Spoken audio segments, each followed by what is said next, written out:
My season of Genius consists of animating engineering stories. Before I start talking about that, though, I want to explain how I progressed to that point. In the summer of 2020, I animated programming lessons for teachers in the Carolinas, and they looked like this. In the fall, I animated a project on women for my ancient Greek class, and they looked like this.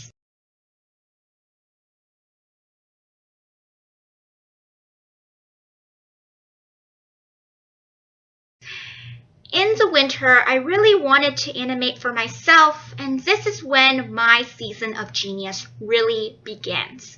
These animations were more personal because they were a form of self-expression. For example, in my first animation, I explained the importance of inspiring more women to go into the sciences. In the second animation, I explained why I chose programming to make the field more approachable for students and encourage them to major in it in college. To publicize these works, I submitted them to Taco Bell's Live Moss competition and Ignite Your Voice contest. I hope you enjoy these videos.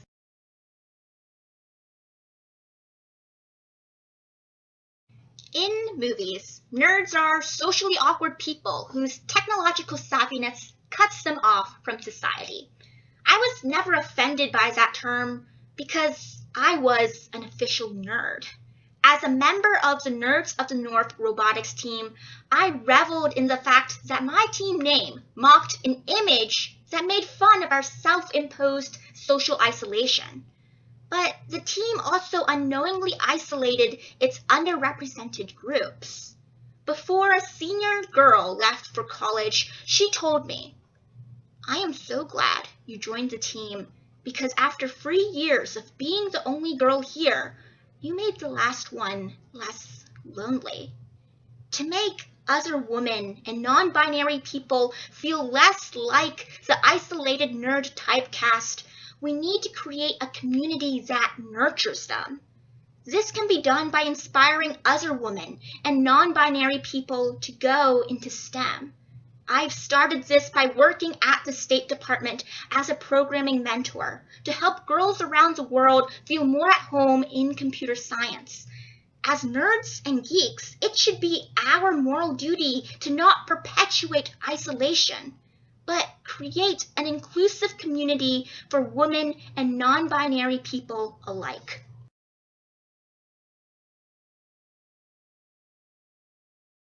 I've always been looking for stories to tell. It began with my father's bedtime stories that recounted the time I got so sick I saw a ghost. I was fascinated by the amount of control I had over the narrative and asked my father to tell the same story every night until he got tired and asked, "Why don't you look for your own story?" The stories I tell, though, are a little more abstract than his. After working at a university lab, I learned how to tell stories using technology. I used computer code to run experiments that told me stories of how global warming would inundate Norfolk, Virginia sewers. Wanting a happier ending, I coded a sequel advising the municipality to vaporize floodwater to mitigate storm surges. However, my stories aren't solely about code. They explain how climate and urban infrastructure intersect, concepts that apply to policy. I could exclusively study coding so that computer geeks like me could understand my stories, but I want the rest of society to grasp them as well. Studying concepts that exist outside of computing, such as geology or the humanities, allow me to better narrate my stories for policymakers who can act on them to combat climate change. At the same time, I don't want to tell the same story for the rest of my life. Coding is my preferred medium of storytelling, as it allows me to write stories of nature and of cities, and I hope to write many more